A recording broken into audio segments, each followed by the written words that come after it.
Y para conocer más sobre la viruela del mono, contactamos a partir de este momento con la epidemióloga y asesora de la Organización Panamericana de la Salud, la doctora Lucía Alonso. ¿Cómo le va? Bienvenida. Buenas noches, ¿cómo están? Un gusto, muy bien. A partir de lo que se conoce del primer caso importado aquí en nuestro país, ¿cómo debemos tomar la noticia? ¿Qué debemos saber de la enfermedad? ¿Y cómo se contagia? Ampliando un poco lo que mencionaba recién el ministro de Salud Pública. Sí, efectivamente, bueno, el inicio de una epidemia y un primer caso en el país activa determinados mecanismos de alerta y eso es una recomendación de la Organización Panamericana de la Salud. El Ministerio está siguiendo los lineamientos que ha recibido de la OPS en cuanto a cómo prepararse y actuar en esta situación. Y como decía el ministro recién, la detección precoz de los casos, el aislamiento cuando corresponde y la identificación de contactos que deben hacer un seguimiento clínico diario para detectar posibles síntomas compatibles con la enfermedad y nuevamente poder hacer un diagnóstico precoz, porque en esta etapa el objetivo es cortar las cadenas de transmisión de modo de lograr un control oportuno de este brote, evitando casos que sean evitables, evidentemente. Con un caso estamos muy lejos, obviamente, de una epidemia, y si hablamos de viruela, la viruela que conocimos los más veteranos, erradicada de la faz de la Tierra, es decir, ¿cómo se llega a la conclusión clínica cuando hay un caso de este tipo? ¿Qué tipo de estudios hay que realizar para diagnosticar esto?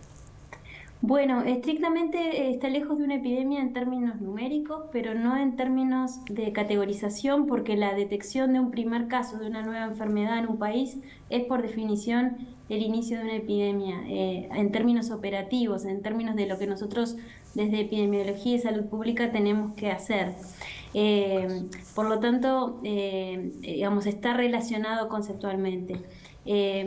Las acciones que siguen adelante son las que el ministro mencionaba y el acceso a los biológicos para poder proteger a los contactos estrechos y en particular la estrategia de comunicación de riesgo de este evento que tiene particularidades que la hacen diferente, como él mencionaba, a nuestra vivencia reciente y actual de COVID, en cuanto a proteger grupos de alta vulnerabilidad, tanto previo a la exposición como luego de la exposición, si requieren una intervención, tanto clínica como a partir del uso de una vacuna, por ejemplo, para evitar la infección. Y la Organización Panamericana de la Salud ha disponibilizado en la región a todos los países la vacuna contra la viruela que da protección cruzada, digamos, frente a la viruela símica a través de lo que llamamos el Fondo Rotatorio de Vacunas, que es un mecanismo solidario de acceso a vacunas, que son las vacunas que están en el esquema de vacunación que damos a todos los niños del país. Así que la estrategia que debemos llevar a cabo hoy y de hoy en adelante está basada en el control del evento y en dar la información necesaria para aquellos que están más expuestos para que puedan tomar decisiones informadas en cuanto a cómo prevenir esta enfermedad.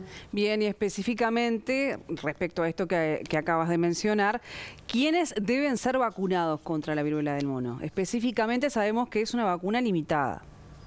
Claro, es una vacuna que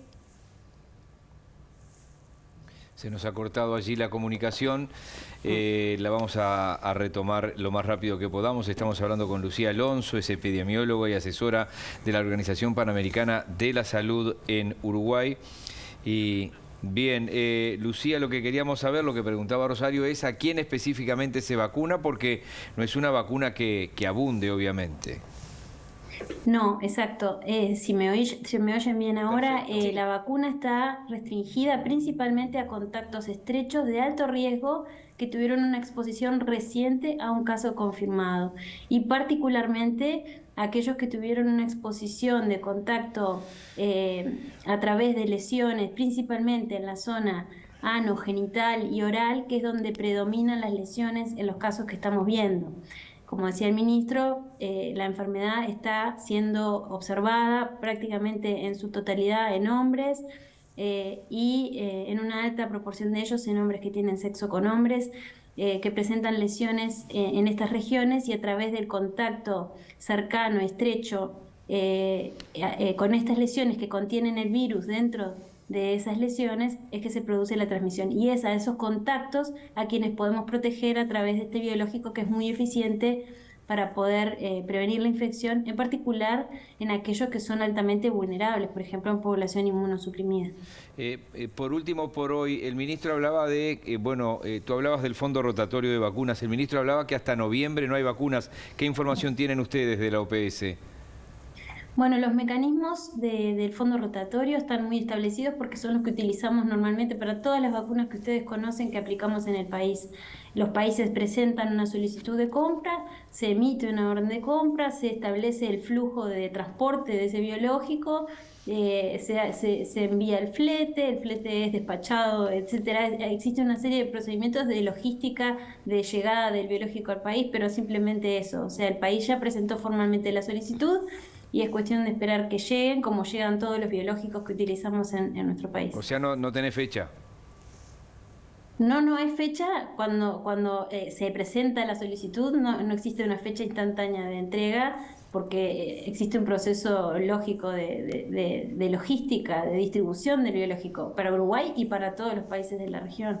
Pero todos los países de la región están en la misma situación, accediendo a un número restringido para contactos de alto riesgo y a la mayor brevedad posible en base a lo que la emergencia ha establecido, porque ustedes tengan en cuenta que los primeros casos en Europa se registraron en el mes de mayo, con lo cual estamos todavía en etapas muy iniciales y muy precoces de la evolución de esta epidemia en la región de las Américas. Bien, Lucía Alonso, muchas gracias por hoy, por este contacto con BTV Noticias. Gracias a ustedes.